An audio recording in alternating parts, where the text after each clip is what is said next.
Q1. 인류를 위해 평생을 투쟁할 수 있었던 첫 계기는 무엇이었나요?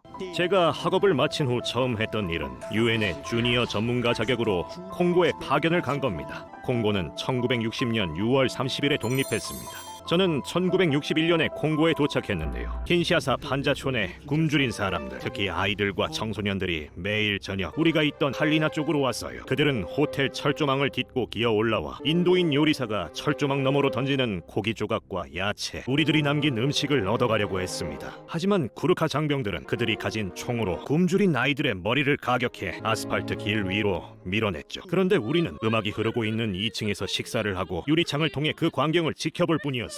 수천 명의 굶주린 사람들이 우리가 남긴 음식을 조금이라도 얻어내려고 애쓰는 장면을요. 그 순간 제 안에서 뭔가 일어났어요.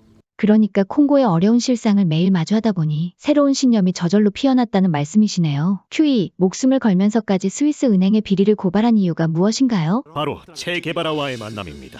1964년 4월에 프라하에서 전화 한 통이 걸려옵니다. 제네바에서 열리는 설탕 생산자 협회 국제회의에 쿠바 대표단이 참석한다는 거였어요. 대표단의 단장은 체였습니다. 당시 전 낡은 검은색 모리스 자동차를 가지고 있었고 12일 동안 체를 위해 운전했습니다. 그리고 마지막 날 저는 정말 큰 용기를 냈습니다. 사령관님, 당신과 함께 가겠어요. 체는 그래 같이 가자라고 하면서 유리창으로 저를 데려갔습니다. 체가 말했죠. 자, 이 도시가 보이지? 네, 사령관님. 너는 여기에서 태어났어.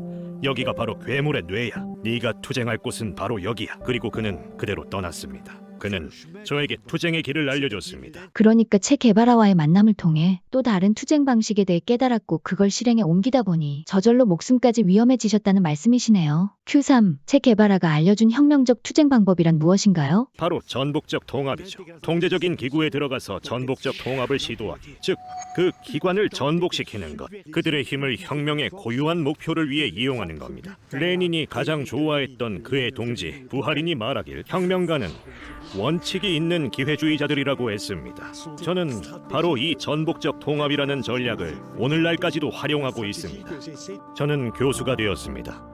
교수직을 통해 투쟁을 할 수 있었고요. 또 저는 제네바 시민들의 투표로 연방의회에 선출되어 투쟁을 할 수 있었습니다. 코피 아난 총장이 저를 유엔의 특별보고관으로 임명한 덕분에 투쟁을 할 수 있었고요. 그리고 이렇게 한국 방송에서 강연을 하는 지금 수백만 명에게 말할 수 있는 기회를 얻었습니다. 이것이 바로 전복적 전략입니다.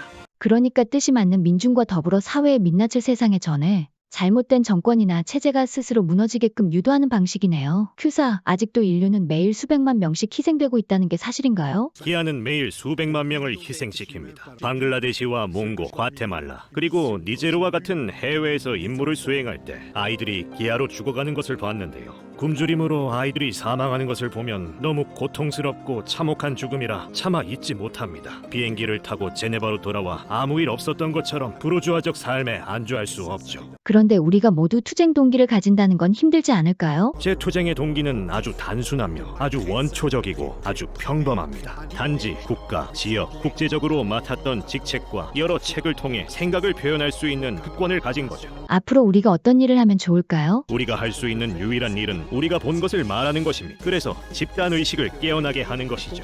저의 투쟁은 제가 직접 본 것을 말하는 아주 기본적인 도덕적 의무에서 나온 겁니다. 목소리를 낼 수 없는 이들을 구하기 위해 해야 할 일인 거죠.